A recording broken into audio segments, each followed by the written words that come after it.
આ પ્રશ્નમાં આપણને પૂછેલું છે સલ્ફરના અનુમાપન દરમિયાન 160 મિલીગ્રામ કાર્બનિક સંયોજનથી 466 મિલીગ્રામ બેરિયમ સલ્ફેટ એટલે કે BaSO4 ઉત્પન્ન થાય છે.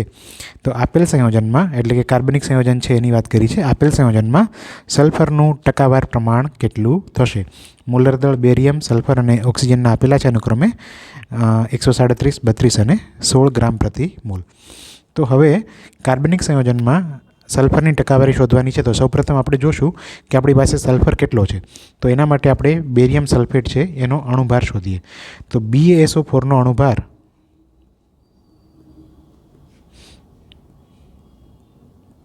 કેટલો આવશે?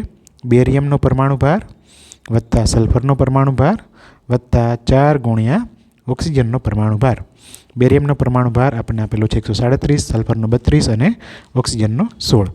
137 વત્તા સલ્ફરનો 32 વત્તા 4 ગુણ્યા 16 એટલે કે 64. 4 ગુણ્યા 16 આનો આન્સર આવશે 233 ગ્રામ પ્રતિ મોલ.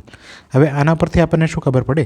જો આપણી પાસે 233 ગ્રામ BaSO4 હોય, બેરિયમ સલ્ફેટ હોય, તો એમાં સલ્ફર કેટલો હશે? 32 ગ્રામ. ફરીથી 233 ગ્રામ BaSO4 હોય તો એમાં સલ્ફર કેટલો હશે? માત્ર 32 ગ્રામ હશે. પણ આપણી પાસે જે BaSO4નું દળ છે કેટલું છે? 466 મિલીગ્રામ છે. એટલે કે 466 ગુણ્યા 10⁻³ ગ્રામ છે. તો આપણે અહીંયા કેલ્ક્યુલેશન કરી શકીએ. જો આપણી પાસે 233 ગ્રામ BaSO4 હાજર હોય, 233 ગ્રામ BaSO4 હાજર હોય તો એમાં 32 ગ્રામ સલ્ફર હોત. 32 ગ્રામ સલ્ફર હોત માટે આપણે શું લખશું? 466 મિલીગ્રામને ગ્રામમાં કન્વર્ટ કરીને 466 ગુણ્યા 10⁻³ ગ્રામ BaSO4 હશે.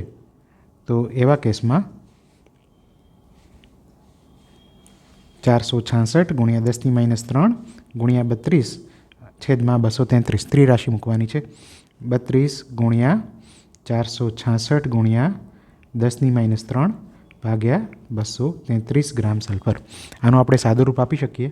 આ 233 466 બેથી કેન્સલ થઈ જશે અને 2 ગુણ્યા 32 64 ગુણ્યા 10⁻³ ગ્રામ સલ્ફર હાજર છે. આપણે આને 64 મિલીગ્રામ સલ્ફર પણ કહી શકીએ. 64 મિલીગ્રામ સલ્ફર. દેટ મીન્સ જો બેરિયમ કેટલો હોય, બેરિયમ સલ્ફેટ 466 ગ્રામ મિલીગ્રામ હોય તો એમાં સલ્ફર કેટલો હશે? 64 મિલીગ્રામ જ હશે. 466માં કેટલા હશે? 64 મિલીગ્રામ.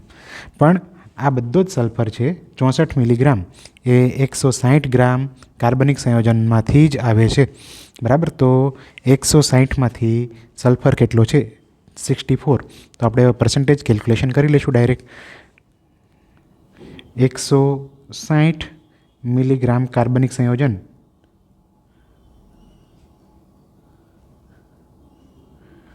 એ શું ધરાવે છે? ઉપર જોયું એમ 64 મિલીગ્રામ સલ્ફર ધરાવે છે. તો ટકાવારી હંમેશા 100 ઉપર હોય તો 100 મિલીગ્રામમાં કેટલા હશે? તો અગેન ત્રિરાશિ આવશે 100 ગુણ્યા 64 ભાગ્યા 160.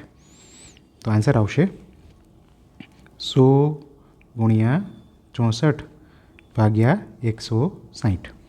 ઓકે. તો 10 તો અહીંયાથી કેન્સલ થઈ જશે અને આ 16 અને 64 4થી કટ થઈ જશે. માટે સલ્ફરની ટકાવારી આવશે. સલ્ફરની ટકાવારી કેટલી આવશે? 4 ગુણ્યા 10 40.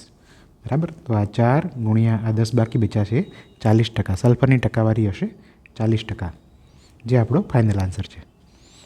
Thank you.